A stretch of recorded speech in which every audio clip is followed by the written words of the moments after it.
Hello बच्चों, कैसे हैं आप लोग? आई होप सब बहुत ही बढ़िया होंगे।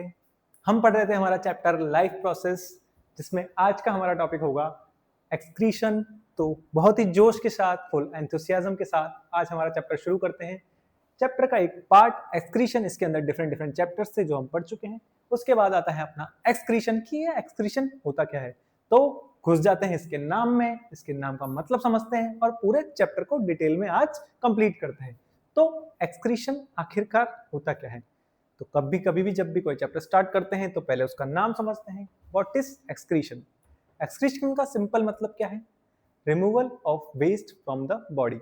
अपनी बॉडी से वेस्ट को बाहर निकालना। अरे सर, ये तो बहुत सिंपल है। हाँ, हम रोज सुबह सुबह निकालते तो हैं। यस, वो है एक्सक्रीशन। लेकिन इस चैप्टर में मेनली हम जो प्रोसेस पढ़ेंगे वो है यूरिन फॉर्मेशन के मेथड को, कि हम यूरिन कैसे फॉर्म करते हैं और यूरिन को कैसे बाहर निकालते हैं। तो एक्सक्रीशन का सिंपल मतलब क्या हो गया? Removal of waste from the body. हमारी एनसीईआरटी की डेफिनेशन क्या बोलती है? The biological process involve in the removal of harmful metabolic waste. ऐसे चीजें जो हमारी बॉडी को रिक्वायरमेंट नहीं है, उसको हमारी बॉडी रोज निकाल देती है बाहर, उसी को बोलते हैं एक्सक्रीशन। अब ये मेटाबॉलिक वेस्ट क्या है सर जी? ये तो कुछ अजीब सा नाम लग रहा है। मेटाबॉलिक मतलब मेटाबॉलिज्म से रिलेटेड। यस, ऐसा वेस्ट जो हमारे मेटाबॉलिज्म की वजह से जनरेट होता हो। कैसे? हमने खाना खाया, खाने में क्या आया हमारे? Glucose C6H12O6। खाना घूमते घूमते घूमते कहाँ तक पहुंच गया? ब्लड में। और ब्लड में उसका इंतजार कर रहा था ऑक्सीजन, और इसने क्या बना दिया? CO2 plus H2O plus ATP। ये CO2 क्या है हमारे लिए? वेस्ट। ये वाटर क्या है हमारे लिए? वेस्ट। सर वाटर वेस्ट है? सर आप तो कह रहे थे जल ही जीवन है। जल ही जीवन है, लेकिन वाटर वेस्ट बन जाता है कब? जब हम एक्सेस इंजेशन करते हैं। तो एक्सक्रीशन में वेस्ट जनरेट कैसे हुआ? या तो मेटाबॉलिक एक्टिविटीज की वजह से, या फिर एक्सेस इंजेशन, ठूस ठूस के खाना खा लिया। शादी में गए, पार्टी में गए, भाई आज तो तेरा भाई सब खाएगा, गुलाब जामुन भी खाएगा, पनीर की सब्जी भी खाएगा। एक्सेस इंजेशन की वजह से जो वेस्ट जनरेट हुआ, हमने एक्स्ट्रा न्यूट्रिएंट्स ले लिए, sodium, chlorine, potassium, extra nutrient जिनकी बॉडी की रिक्वायरमेंट नहीं, जितनी थी उन्होंने बॉडी में रख लिया, बाकी को निकाल दिया। एक्स्ट्रा पानी पी लिया, पीना था 2 लीटर, पी लिया 5 लीटर। तो एक्स्ट्रा पानी क्या बन गया? एक्स्ट्रा पानी बन गया वेस्ट। और CO2 तो हमारे लिए वेस्ट होती ही है। तो इन्हीं वेस्ट को बाहर निकालने के प्रोसेस को बोलते हैं एक्सक्रीशन। अब ये वेस्ट कैसे होते हैं बेटा? नाइट्रोजिनस। कैसे वेस्ट होते हैं जो हमारी बॉडी में मेनली हार्मफुल होते हैं? वो होते हैं नाइट्रोजिनस वेस्ट। अभी सर नाइट्रोजिनस का मतलब क्या है? नाइट्रोजिनस वेस्ट, नाइट्रोजिनस वेस्ट होते हैं हमारी बॉडी में और डिफरेंट डिफरेंट ऑर्गेनिज्म में। उसी वेस्ट के अकॉर्डिंग अलग अलग ऑर्गेनिज्म को डिवाइड किया है एक अलग अलग कैटेगरीज में।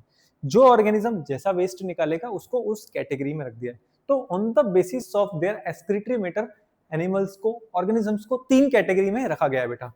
3 कैटेगरी में, पहली, दूसरी, तीसरी। पहली कैटेगरी आती है बेटा अमोनोटैलिक। अमोनोटैलिक। दूसरी आती है यूरियोटैलिक। यूरियोटैलिक। तीसरी आती है यूरिकोटैलिक। सर ये सब क्या लिख रहे हो? कुछ समझ नहीं आ रहा, इतना खतरनाक शब्द। अरे बेटा, जो ऑर्गेनिज्म अमोनिया को एक्सक्रीट करेंगे, अमोनिया NH3, अमोनिया गैस, उनको बोल देंगे अमोनोटैलिक। जो यूरिया को निकालेंगे उनको बोल देंगे यूरियोटैलिक। जो यूरिक एसिड को निकालेंगे उनको बोल देंगे यूरिकोटैलिक। सर इनमें से कौन सा हम निकालते हैं ये बताओ आप। तो हम कौन सा निकालते हैं बेटा? मैमल्स। मैमल्स कौन निकालते हैं?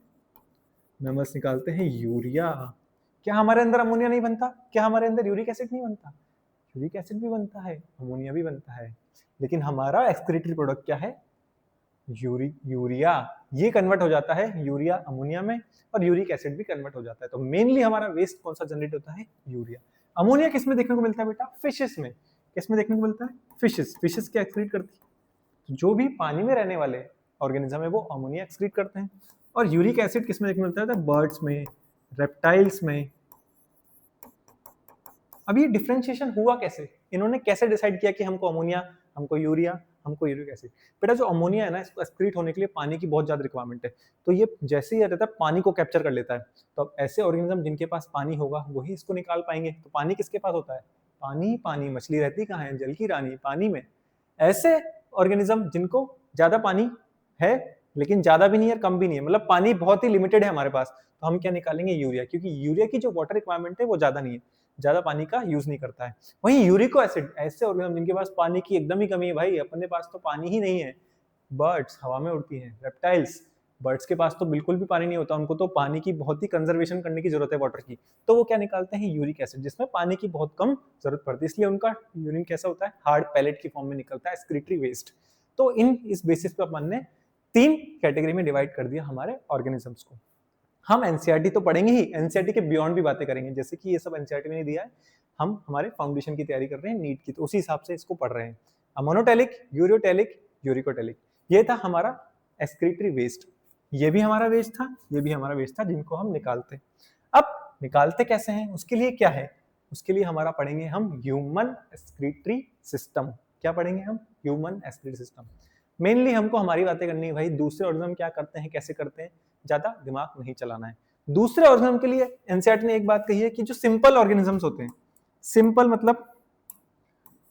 मतलब यूनिसेलुलर ऑर्गेनिजम्स, जो यूनिसेलुलर होते हैं, क्या उनके पास कोई ऑर्गन होगा एक्सक्रीशन के लिए, बेचारा बना ही एक सेल से, तो क्या ऑर्गन होगा, तो उसी से वो वाया सिंपल डिफ्यूजन अपना निकाल देते हैं सब कुछ बाहर, एक ही सेल से simple diffusion, don't have any organs.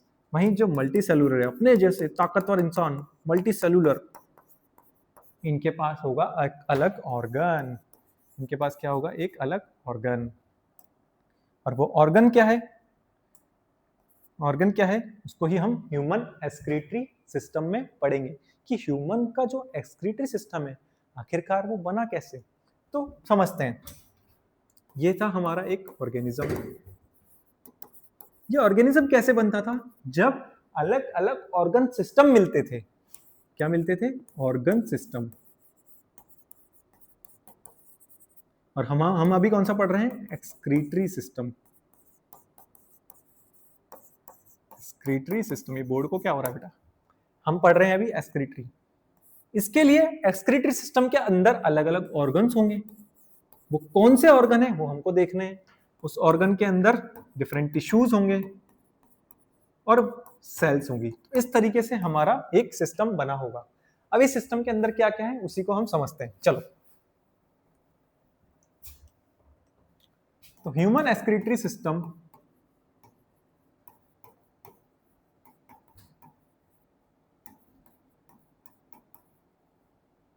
Consist of,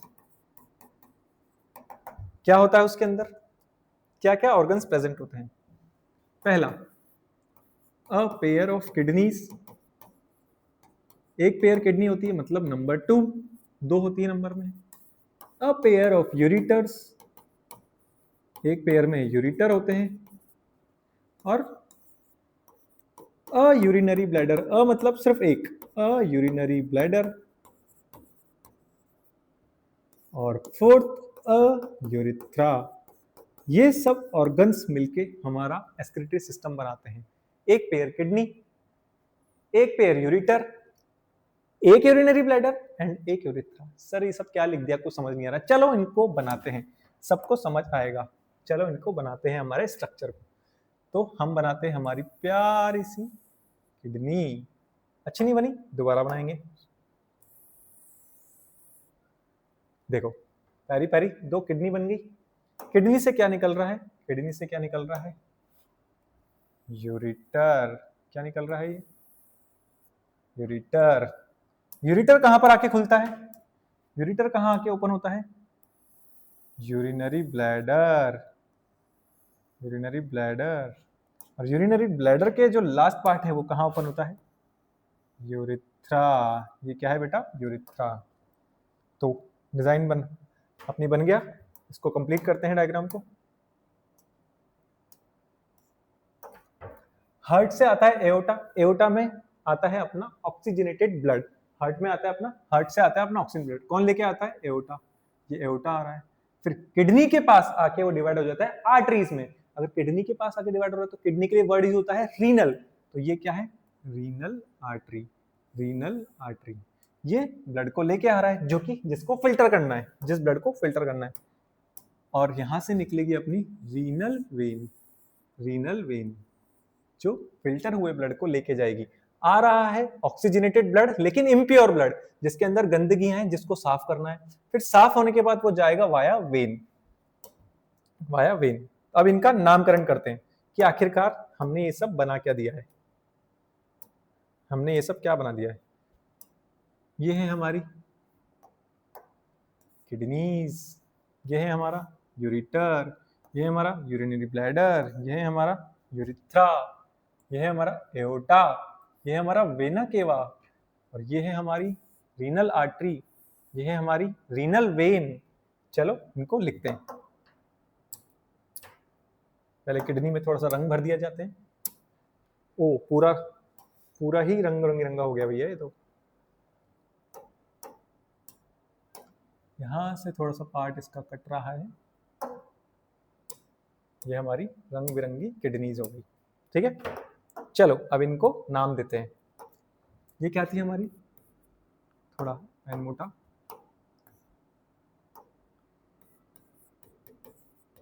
kidneys. ये था क्या अपना यूरिटर्स। ये क्या था, यूरिनरी ब्लैडर। ये क्या है बेटा, यूरिथ्रा। ये क्या है, एओर्टा। ये क्या है, इंफीरियर वेना केवा। इंफीरियर क्यों बोला, क्योंकि बॉडी के नीचे वाले पार्ट से ये ब्लड लेके जा रहा है। तो नीचे वाले पार्ट से ले जाता है तो इंफीरियर, ऊपर वाले से लाता है तो सुपीरियर। ये क्या है, रीनल वेन। ये क्या है, रीनल वेन। तो ये है बेटा हमारा एक्सक्रीटरी सिस्टम का एक सुंदर सा डायग्राम, जिसमें क्या क्या देखा हमने। अ पेयर ऑफ किडनी, एक किडनी है, एक किडनी है। A pair of ureter, ureter ureter. Urinary bladder, urethra. आखिरकार इनका काम क्या है सर, बना तो दिया, काम तो बताओ।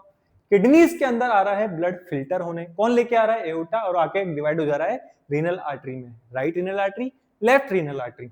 इम्प्योर ब्लड जाता है किडनी में, उसकी सफाई हो रही है, धुलाई हो रही है, पूरा धुलाई होने के बाद, सफाई होने के बाद वापस चला जाता है थ्रू वेन्स, रीनल वेन, और ऊपर इंफीरियर वेना केवा में।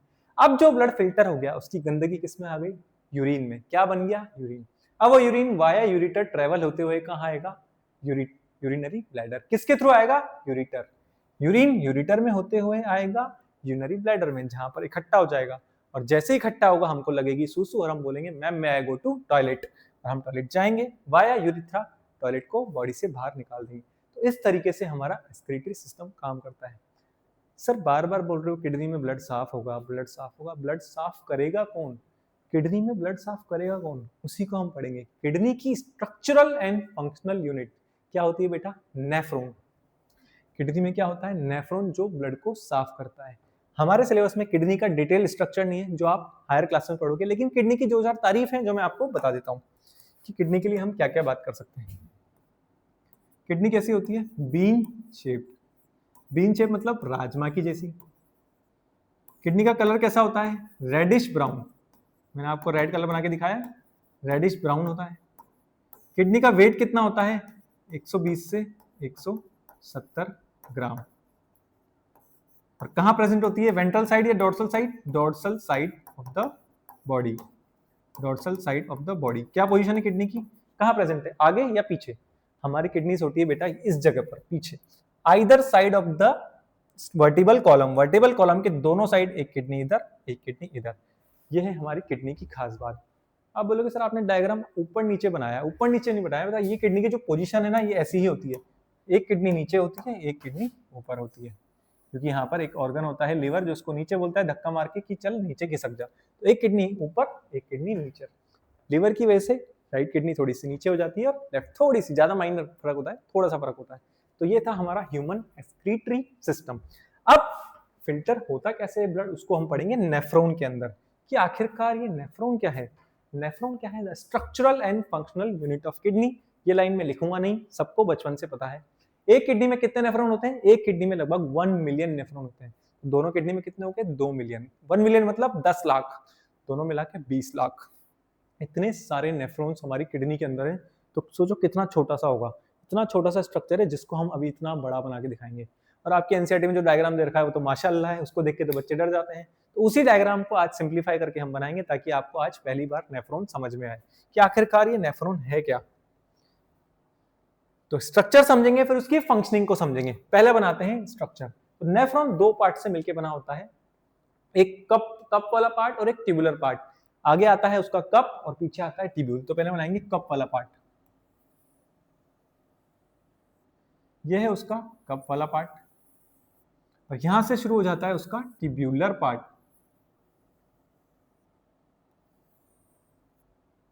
ट्यूब्यूलर पार्ट, तो इनके भी डिफरेंट डिफरेंट नेम्स है जिनको अभी अपन लेबल करेंगे, जो आपके एनसीईआरटी में लेबल ही नहीं किए हुए हैं। ये है ट्यूब्यूलर पार्ट।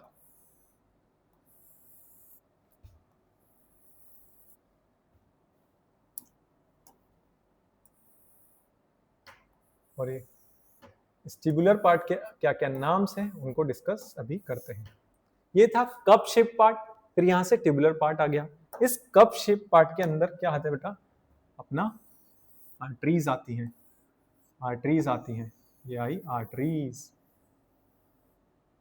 आर्टरीज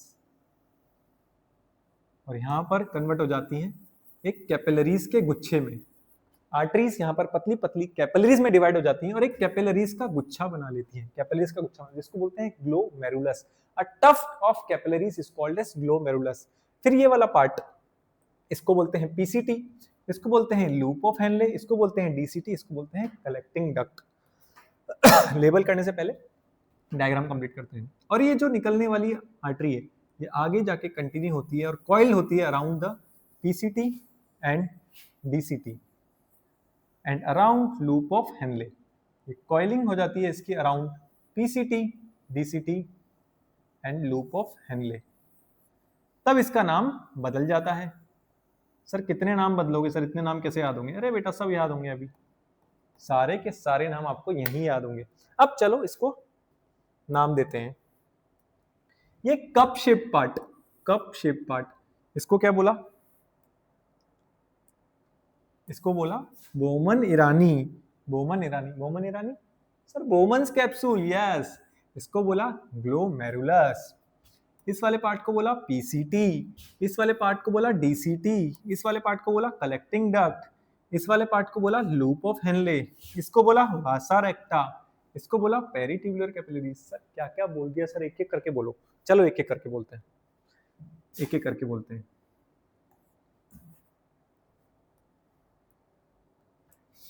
गंदा ब्लड लेके आने वाली आर्टरी, आने वाली आर्टरी को बोला एफिरेंट। क्या बोला? एफिरेंट आर्टीरियोल। एफिरेंट आर्टीरियोल, आने वाली, ए से आने वाली, ए से एफिरेंट, ब्लड लेके आने वाली एफिरेंट। फिर ब्लड यहां पर साफ होगा और ब्लड वापस साफ हुआ ब्लड चला जाएगा। लेके जाने वाली, एग्जिट मारने वाली, एग्जिट मारने वाली इफरेंट आर्टीरियोल। एग्जिट जो मारेगी वो कौन सी है? Efferent arteriole. ये थी आने वाली, ये एग्जिट मारने वाली। ये थी PCT, proximal convoluted tubule. P से पास, प्रॉक्सिमल बोमन्स कैप्सूल के पास कॉन्वोल्यूटेड गोल गोल घूमी हुई ट्यूब्यूल। ये है DCT, distal convoluted tubule. D से दूर, डी से डिस्टल, बोमन कैप्सूल से दूर, डिस्टल कॉन्वोल्यूटेड ट्यूब्यूल, डीसीटी। ये है कलेक्टिंग डक्ट, इसको बोलते हैं कलेक्टिंग डक्ट। सारा का सारा यूरिन आएगा कलेक्टिंग डक्ट के अंदर। ये है लूप ऑफ हेनले, ये हेनले भाई साहब का लूप है। ये है Bowman capsule, Bowman's capsule, Bowman's capsule. तो ये है हमारा सुंदर सा डायग्राम नेफ्रॉन का। ये एक टर्म रह गया यहां पर, ये है वासा रेक्टा और ये है पेरिट्यूबुलर कैपिलरीज। पेरिट्यूबुलर कैपिलरीज मतलब ट्यूब्यूल्स की पेरीफेरी पे घूमती हुई, ट्यूब्यूल्स की पेरीफेरी पे घूमती हुई, जो नाम दे दिया पेरिट्यूबुलर कैपिलरीज। और जब ये सीधी हो जाती है, सीधे straight around the loop of Henley, straight के लिए वर्ड यूज है रेक्टा, तो वासा रेक्टा। ये है हमारा नेफ्रॉन का स्ट्रक्चर। तो स्ट्रक्चर आके बनाने को आ सकता है 2 से 3 नंबर या फिर 4 नंबर में, कि स्ट्रक्चर बनाओ। स्ट्रक्चर कैसा होगा? Afferent arteriole, glomerulus, Bowman's capsule, efferent arteriole, PCT, peritubular capillaries, loop of Henle, DCT, collecting duct. लेकिन सवाल ये भी नहीं आएगा, सवाल आएगा कि which of the following is not a part of nephron. इसमें से कौन सा स्ट्रक्चर है जो नेफ्रॉन का पार्ट ही नहीं है? तो तुमको ऐसा क्या लग रहा है अलग सा? मैंने अलग कलर से बनाया है, येलो येलो, कलेक्टिंग डक्ट। तो यहां से क्या क्वेश्चन बनता है? Collecting duct is not a part of nephron. एक कलेक्टिंग डक्ट में 4000 नेफ्रॉन खुलते हैं। तो ये जो रास्ता है ना, यहाँ से एक नया नेफ्रॉन आ रहा होगा, यहाँ से एक नया नेफ्रॉन आ रहा होगा, तो कितने नेफ्रॉन आते हैं एक कलेक्टिंग डक्ट में? 4000 नेफ्रॉन्स। 4000 सर इतने सारे? अरे हाँ बेटा, 20 लाख नेफ्रॉन है, 20 लाख। अगर सबकी अलग टिब्यूल होने लग गई तो इतनी तो जगह ही नहीं बचेगी। तो एक टिब्यूल में 4000 नेफ्रॉन आके कॉमन कलेक्टिंग डक्ट बनाते हैं, और यहाँ से हमारा यूरिन चला जाता है यूरिटर्स के अंदर। यहाँ से यूरिन बन जाता है। यूरिन कैसे बनता है उसको अभी हमने समझा नहीं। अभी कौन बनाता है यूरिन वो समझ रहे हैं। कौन बनाता है? Nephron. That is the structure of the nephron, जो कि एनसीईआरटी में बहुत घिच पिच करके छोटा सा दे रखा है। इसको हम डिटेल में समझ चुके हैं। अब देखते हैं यूरिन बनता कैसे है। आखिरकार यूरिन में ऐसा होता क्या है जिससे, नेफ्रॉन में ऐसा होता क्या है जिससे यूरिन बन जाता है? तो यूरिन बनता है बेटा 3 स्टेप्स के अंदर। 3 स्टेप्स के अंदर कौन कौन सी? Glomerular filtration, selective reabsorption, tubular secretion. Sir क्या बोल दिया, कुछ समझ नहीं आ रहा, छोड़ दो, बंद कर दो कॉपी किताब। अरे अभी समझ आएगा, कैसे नहीं आएगा, अभी समझ आएगा। नाम से ही सारी चीजें क्लियर करते चलेंगे, और हम आज यूरिन बना के ही रहेंगे, टॉयलेट होके ही घर जाएंगे, बिना टॉयलेट करे आज घर नहीं जाएंगे हम। तो यूरिन बनता है कैसे, एक बार इस डायग्राम में रिकैप करते हैं, फिर हम डिटेल में डायग्राम बनाएंगे। ग्लोमेरुलर फिल्ट्रेशन, गंदा ब्लड लेके आए, गंदा ब्लड लेके आए, कौन लेके आया? एफिरेंट आर्टरियोल। कहां पर आ गया? ग्लोमेरुलस में। ग्लोमेरुलस मतलब टफ्ट ऑफ कैपिलरीज, यह है ग्लोमेरुलस। ग्लोमेरुलस से गंदा ब्लड छन गया, छन के कहां पर आ गया? पहला स्टेप, फर्स्ट स्टेप हो गया फिल्ट्रेशन। अब गंदा ब्लड छन गया, तो फर्स्ट स्टेप को अपन समझते हैं यहां पर अपने डिटेल में, विद हमारे खुद के बनाए हुए डायग्राम से। वापस से वो वाला डायग्राम बनाते हैं।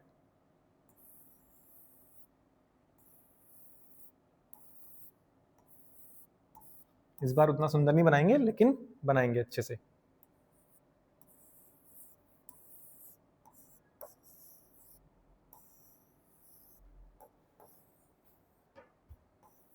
सुंदर हमने एक बार पहले बना लिया, अब हमको टाइम बचाना है, कंसेप्ट समझना है। ये हमारा नेफ्रॉन था। नेफ्रॉन में आ रही थी एफिरेंट आर्टरियल, जा रही थी इफरेंट। ठीक है, अब यहां से ब्लड आया और ये फिल्टर हो गया, फिल्टर हो गया। That is number 1 step, glomerular filtration. Simple, कुछ नहीं। ग्लोमेरुलस में होने वाले फिल्ट्रेशन को ही क्या नाम दे दिया? Glomerular filtration. ब्लड आया, कैपिलरीज में पोर्स होते हैं, उन पोर्स से उसके अंदर की चीजें छन जाती हैं। जैसे मान लो चाय पत्ती, चाय छाननी थी, चाय छन्नी में डाल दी, चाय नीचे छन गई, बाकी चीजें ऊपर ही रह गई। तो बड़े बड़े प्रोटीन्स, लार्ज प्रोटीन्स नहीं आते, जो भी अपनी गंदगी वो छन जाती है और यहाँ पर बोमन्स कैप्सूल के अंदर आ जाती है, और इसको बोलते हैं यहाँ पर फिल्ट्रेट। क्या बोलते हैं यहाँ पर? फिल्ट्रेट। अभी हमने इसको यूरिन नाम नहीं दिया है, तो आपसे पूछा जाए कि फिल्ट्रेट कहाँ बनता है? फिल्ट्रेट बनता है ग्लोमेरुलस से जब ब्लड छन जाता है बोमन्स कैप्सूल के अंदर। तो यहाँ पर क्या आया? फिल्ट्रेट। अब ये फिल्ट्रेट आगे ट्रेवल कर रहा है, ट्रेवल कर रहा है, ट्रेवल कर रहा है, लेकिन कभी कभी नेफ्रॉन के साथ साथ इंपॉर्टेंट चीजें भी छन जाती हैं। इंपॉर्टेंट जैसे glucose, amino acids, fats, lipids, NaCl, sodium chloride, सब। सर ये तो हमारे काम की चीजें हैं। हाँ, नेफ्रॉन भूल जाता है कि भाई ये सब तो काम की चीजें हैं। तो इन काम की चीजों को वापस से कहाँ भेजना है? ब्लड के अंदर। तो यहाँ से बाहर भेजा जाता है हमारी काम की चीजों को।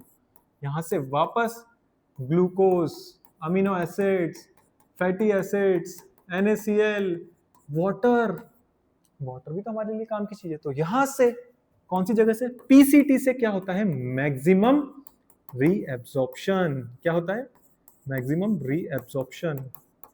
मतलब पहले यहां पर एब्जॉर्ब किया, अब वापस से रीएब्जॉर्ब करना है। कहां पर? ब्लड के अंदर।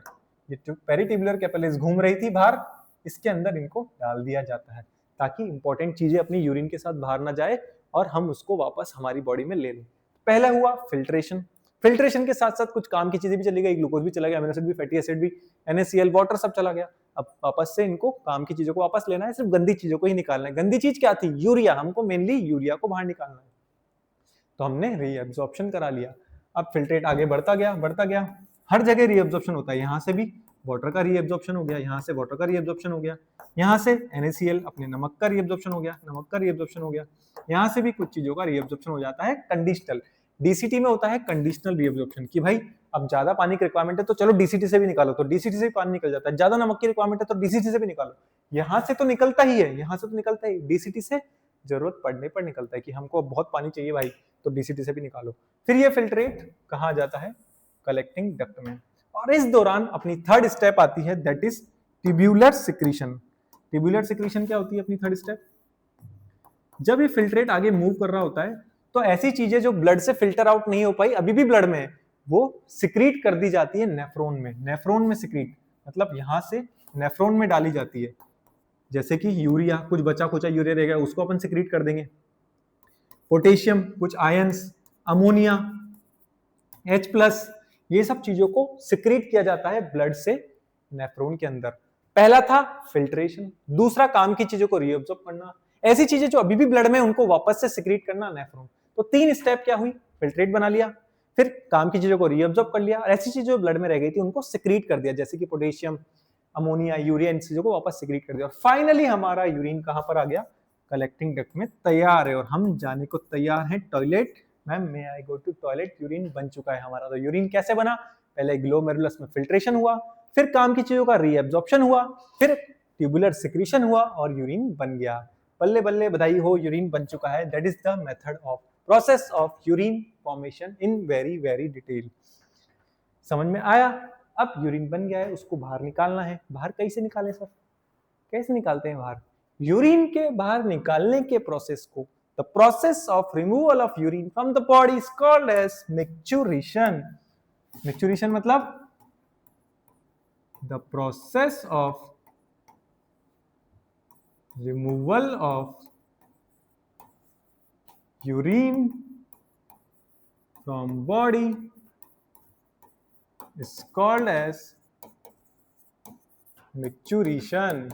सर कितना खतरनाक सा नाम है, सुसु करने के लिए इतना खतरनाक नाम रख दिया। हाँ बेटा, मिक्चुरेशन मतलब जब हम यूरिन को बाहर निकालेंगे उस प्रोसेस को साइंटिफिक टर्म में, साइंस की लैंग्वेज में बोलते हैं मिक्चुरेशन। आखिर ये मिक्चुरेशन होता कैसे, मिक्चुरेशन होता कैसे उसको समझते हैं। ये हमारी किडनी, यहां से आया यूरिटर, ये है हमारा थैला जिसमें हम भरते हैं यूरिन। यूरिन बन के कहाँ इकट्ठा हो गया, यूरिनरी ब्लैडर में इकट्ठा इकट्ठा इकट्ठा इकट्ठा इकट्ठा।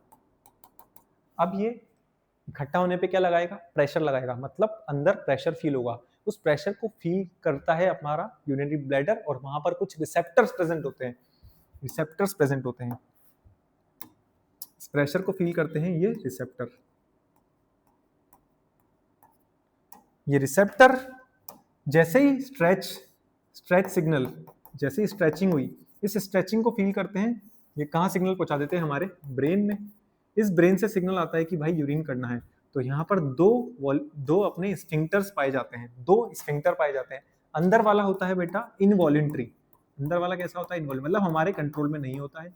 बाहर वाला होता है बेटा वॉल्यूंटरी, जो कि हमारे कंट्रोल में होता है। तो सिग्नल आ गया, स्ट्रेच रिसेप्टर ने स्ट्रेचिंग को महसूस करा और सीएनएस को भेजा सिग्नल कि भाई यूरिन करना है। इनवॉल्यूंटरी जो स्फिंक्टर था वो खुल गया, तो क्या यूरिन निकल गया? यूरिन कहीं भी निकल जाता है? नहीं, हमारे कंट्रोल में। जब हम चाहेंगे, जब हमको जगह मिलेगी, जब हमको शौचालय मिलेगा, तब हम यूरिन करेंगे।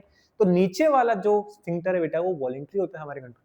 सिग्नल तो आ गया, पता चल गया कि भाई टॉयलेट आ रहा है, पेट भर में यूरिनरी ब्लैडर पूरा भर चुका है। अब जब हमको सही जगह मिलेगी तो हम इस वॉलंटरी स्फिंक्टर को ओपन करेंगे और यूरिनेशन कर देंगे। तो इसके अंदर यूरिन भरा और स्ट्रेचिंग हुई। स्ट्रेचिंग कैसे हो पाती है यूरिनरी ब्लैडर की, क्यों हो पाती है स्ट्रेचिंग, ऐसा क्या है उसके अंदर? इसके अंदर बेटा एक स्पेशल टाइप का एपिथेलियम पाया जाता है। स्पेशल टाइप का एपिथेलियम पाया जाता है जो स्ट्रेचिंग करवा देता है। इसको बोलते हैं ट्रांजिशनल एपिथेलियम। क्या बोलते हैं बेटा? Transitional epithelium. तो इस एपिथेलियम की वजह से ये यूरिनरी ब्लैडर स्ट्रेच हो पाता है। और जो इसके अंदर मसल्स हैं वो कॉन्ट्रैक्ट होती हैं। कौन सी मसल्स हैं वो? डिट्रेसर मसल। इन मसल्स का यूरिनेशन में बहुत ही इंपॉर्टेंट रोल होता है। तो ये कौन सी मसल है? डिट्रेसर। ये थोड़ी मैंने आगे की बातें बता दी है, याद रहे तो रखना, नहीं तो मत रखना। डिट्रेसर मसल हमारे यूरिनरी ब्लैडर के पास है। तो ये था हमारा प्रोसेस मिक्चुरेशन का। यूरिन बन गया नेफ्रॉन में, यूरिन निकाल दिया by the process of micturition. अब हमारा यूरिनरी ब्लैडर खाली हो चुका है, हम टेंशन फ्री हो चुके हैं। अब एक लास्ट पार्ट आता है, दैट इज आर्टिफिशियल किडनी, जो कि आपके एनसीईआरटी में ऐसा खतरनाक सा डायग्राम दे रखा है जिससे बच्चे डर जाते हैं कि सर ये क्या है आर्टिफिशियल किडनी, हमारे पास किडनी है तो सही, अरे वो तो तुमने बेच दी आईफोन लेने के चक्कर में। और जब तुम आईफोन लेने के चक्कर में किडनी को बेच दोगे तो फिर तुम्हारा ब्लड फिल्टर होगा कैसे? तो आर्टिफिशियल किडनी का केस कब आता है? In case of kidney failure, जब आपकी किडनी काम करना बंद कर दे, किडनी फेल हो जाए ब्लड को फिल्टर करने में। अब ब्लड फिल्टर नहीं होगा तो ब्लड में क्या इकट्ठा होने लग जाएगा? क्या इकट्ठा होने लग जाएगा? यूरिया, जो कि हमारा एक्सक्रीटरी वेस्ट था। अब यूरिया इकट्ठा होने लगा ब्लड के अंदर, तो उस बीमारी को बोलते हैं यूरेमिया। उस बीमारी को क्या बोलते हैं बेटा? यूरेमिया। तो ब्लड फिल्टर नहीं हो पा रहा है, यूरिया बढ़ता जा रहा है, बढ़ता जा रहा है। अब किडनी है ही नहीं फिल्टर करने के लिए, किडनी फेल हो चुकी है, तो क्या किया? यूरिया कैसे निकाला जाए? उसी के लिए एक हॉस्पिटल में आर्टिफिशियल किडनी होती है, एक मशीन होती है जिसको बोलते हैं हीमोडायलिसिस प्रोसेस। एक मशीन होती है जिसके अंदर इस प्रोसेस को बोलते हैं हीमोडायलिसिस, जिसके थ्रू हम हमारे ब्लड को फिल्टर करने हॉस्पिटल जाते हैं, वहां पर आराम से लेट जाते हैं, मशीन में हमारा ब्लड जाता है, वहां से फिल्टर होकर आता है। चलिए इस प्रोसेस को फटाफट से समझते हैं। ये अंकल जी थे, इनकी किडनी खराब हो गई थी। अब इन अंकल को ब्लड फिल्टर करना था। फिल्टर करने के लिए गए, इनकी आर्टरी से इस मशीन को जोड़ा गया। आर्टरी, क्योंकि आर्टरीज का ब्लड प्रेशर ज्यादा होता है। ब्लड प्रेशर ज्यादा है तो प्रेशर से ब्लड जाएगा यहाँ पर। आर्टरीज से ब्लड को छोड़ा गया, line from artery to pump इस मशीन के अंदर डाला गया। इस मशीन के अंदर क्या है? ये सेलोफेन ट्यूब। सेलोफेन ट्यूब है, नाम याद नहीं रखना, अगली क्लास में आएगा 11 में, तब डिटेल पढ़ना। इस मशीन के अंदर डाला क्या? इस ब्लड के अंदर क्या था? यूरिया। और इस मशीन के अंदर एक ऐसा फ्लूइड भरा था, ऐसा फ्लूइड भरा था जिसका कंपोजिशन कैसा था? ब्लड जैसा। Exactly blood like composition, blood like composition. Except इसके अंदर क्या नहीं था? Except urea, except urea. ये जो पीला पीला जगह है, यहाँ पर क्या था? एक फ्लूइड था जिसको बोलते हैं डायलाइजिंग फ्लूइड। क्या बोलते हैं? Dialysing fluid. उसके अंदर सब कुछ ब्लड जैसा था, सारे कंपोनेंट ब्लड जैसे थे, लेकिन सिर्फ क्या नहीं था बेटा? यूरिया। और हमारे ब्लड में क्या था? यूरिया। तो ब्लड में यूरिया, नीचे यूरिया नहीं, ऊपर यूरिया नीचे यूरिया। तो यूरिया कहाँ जाएगा? अपनी हाई कंसंट्रेशन से लो कंसंट्रेशन। तो यहाँ से यूरिया बेटा बाहर फिल्टर आउट हो जाता है, यहाँ से यूरिया बाहर फिल्टर आउट हो जाता है। और जो ब्लड फिल्टर होने के बाद निकलता है, ये विदाउट यूरिया होता है। इसको वापस से हमारी वेन में डाल दिया। वेन में? सर निकाला आर्टरी से, डाल वेन में रहे, सर ये सब क्या कर रहे हो? बेटा वेन आर्टरी से क्यों निकालते हैं? क्योंकि उसका ब्लड प्रेशर ज्यादा है। वेन में क्यों डालते हैं? क्योंकि आर्टरी का ब्लड प्रेशर ज्यादा है। सर दोनों का सेम रीजन? हाँ, आर्टरीज का ब्लड प्रेशर ज्यादा है, इसलिए वापस से वहां ब्लड नहीं डाल सकते, प्रेशर ऑलरेडी ज्यादा है और ज्यादा हो जाएगा। वेन्स का प्रेशर कम होता है, तो कम प्रेशर में जब ब्लड डालेंगे तो वेन्स प्रेशर को झेल लेती है। तो निकाला इसलिए जाता है ताकि प्रेशर से ब्लड आए, और डाला वेन में जाता है क्योंकि वेन का ब्लड प्रेशर लो होता है। तो निकाला आर्टरी से, डाला वेन में। अब ये फ्लूइड जो गंदा हो रहा था उसको निकाल दिया जा रहा था, और वहां से फ्रेश डायलिजिंग फ्लूइड को ऐड किया जाता। यहाँ से फ्रेश ऐड करते गए और गंदा वाला निकालते गए, इसलिए हमारा ब्लड साफ होता गया। ये था हमारा artificial kidney. The process called is haemodialysis. जिनकी किडनी खराब होती है उनको रेगुलर टाइम पे ये कराने जाना पड़ता है। बहुत ही कॉस्टली प्रोसेस है, लेकिन क्या करें, एक ही इंतजाम है, परमानेंट इंतजाम नहीं है। ये है टेम्पररी सॉल्यूशन। परमानेंट सॉल्यूशन क्या है? किडनी ट्रांसप्लांटेशन, जो कि बहुत ही रेयर है और बहुत ही और महंगा है। किडनी मिलती ही नहीं है, किडनी की मैचिंग करानी पड़ती है, क्लोज रिलेटिव से देखना पड़ता है। अगर क्लोज रिलेटिव है तो ही हो सकता है किडनी मैच हो पाए। किडनी मैच होना बहुत ही रेयर चांस है। अपनी बॉडी ऑर्गन को रिजेक्ट कर देती है, अपने अंदर इम्यूनिटी होती है, टी सेल्स होती हैं जो उसको रिजेक्ट कर देती है। अब ये सब नहीं पढ़ना है अपने को, सिर्फ प्रोसेस समझ लो। फिर अपना आता है बोरिंग सा excretion in plant. Sir humans का तो अच्छा था, यूरिन बना लिया, बढ़िया टॉयलेट करके आ गए। प्लांट्स का बहुत छोटा है, 5 मिनट में खत्म हो जाएगा। अब प्लांट्स थोड़े अलग टाइप से एक्सक्रीशन करते हैं। प्लांट के अंदर भी वेस्ट होता है, प्लांट भी एक्सक्रीशन करते हैं, उनको भी तो अपनी गंदगी बाहर निकालनी है। अब उनको अपनी गंदगी बाहर निकालनी है, वो कैसे निकालें? Plant excrete waste differently from animal, पूरा अलग तरीके से। Oxygen produce during photosynthesis is a waste product. अब फोटोसिंथेसिस में जो ऑक्सीजन बनी, वेस्ट प्रोडक्ट, हमारे लिए अच्छी चीज है, उनके लिए तो वेस्ट है, उनको तो बाहर निकालना है। Carbon dioxide from respiration, excess water, carbon dioxide respiration में जब, और एक्सेस वाटर, ये सब क्या है? ये सब भी वेस्ट है। और ये कौन से प्रोसेस से निकल जाता है? ट्रांसपिरेशन। ट्रांसपिरेशन, तो ये किससे निकल गया? ट्रांसपिरेशन से। वैसे ही other waste are stored in eliminated in various ways. और अलग अलग टाइप के वेस्ट हैं जो अलग अलग तरीके से निकल जाते हैं। जस्ट पढ़ना है अपने को, simple. Gaseous O2 CO2 stomata से निकल जाएंगे ट्रांसपिरेशन से। एक्सेस वाटर ट्रांसपिरेशन से निकल जाएगा। मेटाबॉलिक वेस्ट जैसे कि रेजिन्स, गम्स, टैनिन, इनको जाइलम और वैक्यूल में स्टोर करते हैं और ये ऑटोमेटिक वहां से लीक आउट होते रहते हैं। जैसे कि ओपियम निकलता है, वो भी एक वेस्ट प्रोडक्ट है। गम्स, गोंद के लड्डू खाएं, मम्मी खाती है गोंद के लड्डू, वो गोंद के लड्डू प्लांट के वेस्ट से बनते हैं। वो गोंद, वो गम, वो उनका वेस्ट है जो हमारे काम का है। ये सब चीजें इनकी वेस्ट है लेकिन हमारे काम आती है। अनवांटेड मटेरियल पत्तियों में स्टोर हो जाता है और पत्तियां झड़ जाती है, तो पत्ती के साथ ही वो नीचे चला गया। सॉल्युबल वेस्ट मिट्टी में मिल जाता है और मिट्टी के साथ आगे निकल जाता है। तो इस तरीके से प्लांट में एक्सक्रीशन होता है। बहुत ही सिंपल था, बहुत ही छोटा था। मेन था हमारा ह्यूमन एक्सक्रीटरी सिस्टम, जिसमें हमने देखा kidneys, ureter, urinary bladder, urethra, फिर नेफ्रॉन का स्ट्रक्चर, यूरिन फॉर्मेशन की स्टेप्स और आर्टिफिशियल किडनी का कंसेप्ट। आई होप आपको ये समझ आया होगा। हमारा टॉपिक यहाँ खत्म होता है। Thank you so much.